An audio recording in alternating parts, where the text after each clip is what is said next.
Hey guys, welcome to Game Week 1 episode of the SAF podcast. We're back, guys. Feels real now, doesn't it? It all kicks off finally. Yeah, I mean, deadline is tomorrow. We're scrambling for our teams. I'm gonna admit I have had three drafts already, and I'm not settled on my team going into Game Week 1. What's it like with you? It's definitely going to be a scramble. I mean, there's just player names floating all around. My phone has like 100 tabs open with different articles on different players, different preseason happenings, and it's an exciting time. I'm not going to lie. I know I'm going to be devastated 1 minute after the deadline ends about something. I don't know yet what it's going to be. In terms of what we spoke about in the last episode, we said we want to talk about the template team, Game Week 1, and then just all round strategy going into it. So, what are your thoughts on that? Like with the bench boost, is that something you're looking at, or still not really? So the first draft I sent you is definitely not bench boost ready. I struggle to see myself making that decision. It might happen. It might be a late one. If it does, deadline pressure, anything can happen. What about you? So I'm also thinking in the same vein. I'm struggling to fit in 15 players with the players that I want. I still advocate for it. I still think it's a great idea if you can pull it off. But I also like now that I think about it, it's not the biggest deal if you can't do it in game week 1.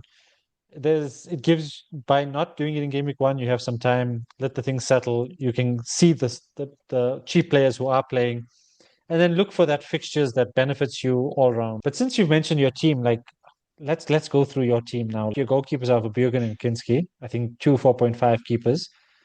On your defensive side, you got Greaves from Ipswich, Gabriel from Arsenal, Thomas from Coventry, Maguire from United, and Gvardiol from City.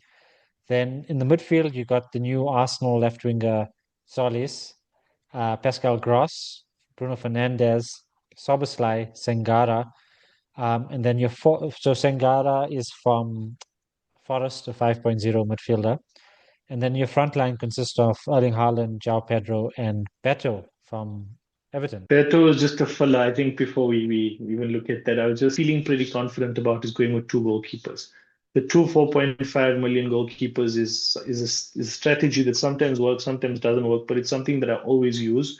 It's nice to have keepers that rotate well, and I think for the first 5 to 8 weeks or something, these two goalkeepers rotate really well. And yeah, I just like having that option, to switch it up if and when need be, and always having a backup because you never know what can happen. So maybe that does leave the room open for the early bench boost, maybe not in one, but perhaps in two. And then, yeah, I mean, if you look at the rest of the team, it's not fully template, but it's pretty well balanced in, towards the template. Having Harry Maguire back in the team is quite fun. A lot of people have him, and seeing his name everywhere, it's happy. I've always liked the player. I'm happy to see him back. Obviously, even though he plays for Manchester United, but United have some good games. They're looking sharp this season. They're one of the few teams, like we mentioned in the previous episode, that don't have a new manager. So I think that will definitely work to their advantage, play to their advantage. And Maguire is a strong pick at a good price point. I did go in with Guardiola. Not sure if it's going to be him in the final draft, but I think one City defender is important. I mean, I know they didn't have the best of community shields, and that's something that's affected a lot of the experts' thinking. But for me, I think one City defender is important because they do have a very good opening run in the first couple of games. And I think Vario might be a good pick. They're coming in at decent prices as well. Gabriel was one I was very 50-50 about. I thought if I don't have Raya, then I might as well go Gabriel. And I don't really see myself going with Raya and one of the 4.5s because then you're spending way too much on goalkeepers. So if I were to go with Raya, then it would be a 4 million wouldn't play, but then that rules out the bench boost, the early bench boost. So it's a lot of thinking to do, but I don't see myself going without Raya and Gabriel. I feel like one of those two Arsenal premium defenders is really important. So Calafiori is an option that everyone's been talking about, and we'll come to predictions later, and his name will come up as well in one of those segments. But yeah, I'm pretty happy with having either Gabriel or Raya. Just feels like the safer pick. And then midfield sees me with Dominic Szoboszlai, the best way to cover the Liverpool team, I guess. It's always nice to have one or two Liverpool players in just because we're fans and we're enjoying the game and we want to watch our players as well. So I think Szoboszlai is coming in at a really good price point, 7 million. I really thought he might have actually went up a bit more. Bruno Fernandes is a must. I think he's like probably the most nailed on midfielder in the game this season. I like what you've done. You've fitted in the three biggest premiums in Gabriel, Bruno Fernandes, and Erling Haaland. And my first draft was very similar in that sense. Yeah, I want to talk through my picks. So I'll put up my team, and then I have a few questions for you in mind already, particularly with Gabriel. So this is my latest draft. It's guaranteed going to change. And I just recently, like maybe half an hour ago, took Gabriel out of my team. So in for my keepers, I have Lamens from United. And I actually have a 4.0 keeper Dubravka as backup on the bench for me. I have Frimpong as my starting defender, Calafiori as the starting defender, and Ola Aina from Forest as my starting defender, with O'Shea, um, who's from Ipswich on the bench, and Andrew Robertson from Spurs of now. Sad to Mm. say. João Pedro, Erling Haaland, and I have the Sunderland striker Brobbey. That line that Ooh. completes my starting players. I've left out one midfielder. I got a cheap midfielder from Hull, Slater, a 5.0, who's on my bench as well. So that rounds out my team. It's going to change. Right now, it's not for bench boosting. I'm going to just leave the bench boost for a week that I feel good about my bench. Right now, that's not the case. Now, I actually never thought about that, which is it's actually a great point. Particularly with Pedro Porro having the World Cup he's had, 5.5 is a great price point. And then if Spurs are flying, keeping clean sheets, and he's getting attacking returns, he's going to be a must-have. Plus, maybe like a Solanke if he finds form, Richarlison if he starts continuously at the When he's 6.0. fit, yeah. And I'm going to talk a bit about Matthias Tell as well when we get into predictions. So Spurs do have a lot of good players. They've signed a lot of good players. Remember, Tonali is only 5.5 in the midfield. You know, if he's racking up defensive contributions and getting the assist or on set pieces, I mean, that's a cheap price point for a midfielder off a 100 million euro price tag. But let's go into predictions, Yeah. Razim. Um, we've written down our predictions and let's go straight into it. Prediction for the Premier League. Who's going to win the Premier League this season? Arsenal. Okay, I've also gone with Arsenal. They just look so strong in the Community Shield. Going to the next one, top four. Obviously Arsenal taking the top. So who's your next three in order?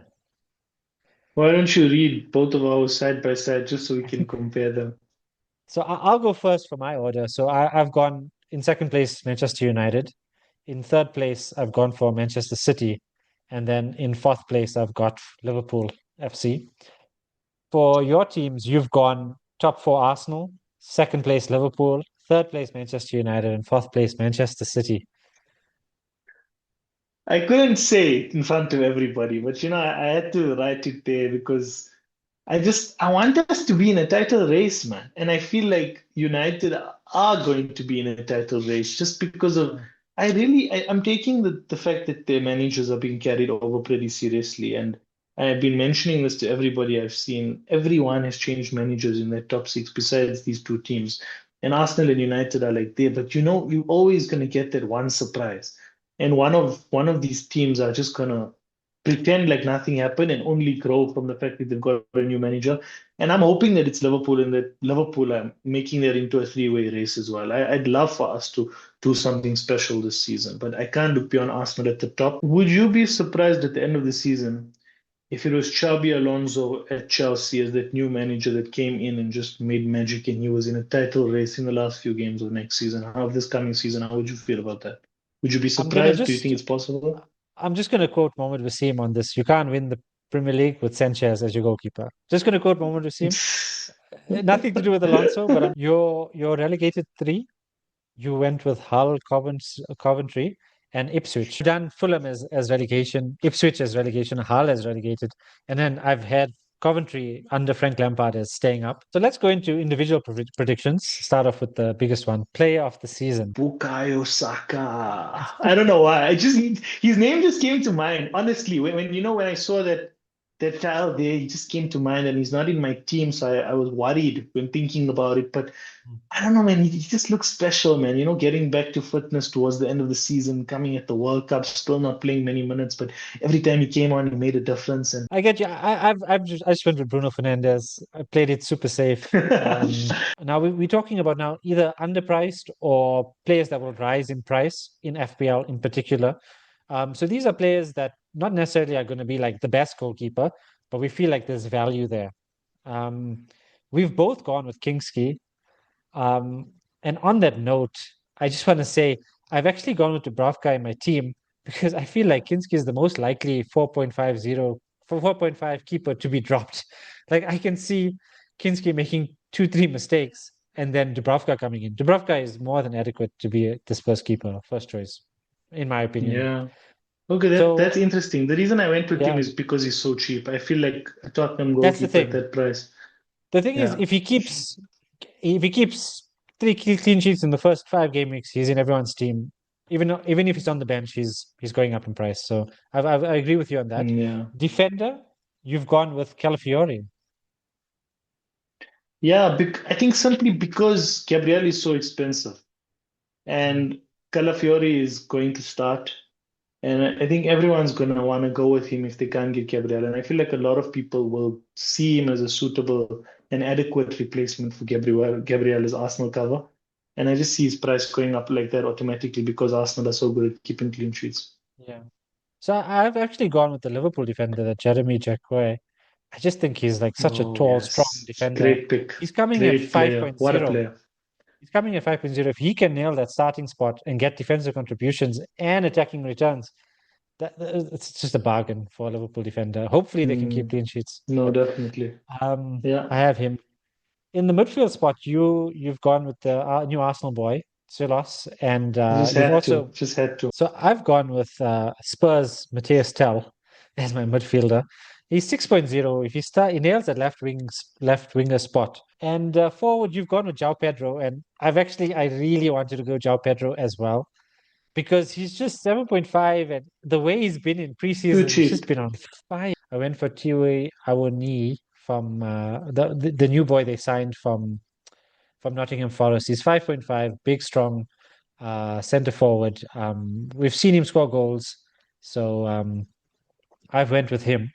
Thanks, Rosine, for joining us. Those we'll look at those predictions again. I think some solid predictions, and all the best for game No, week for one. And sure.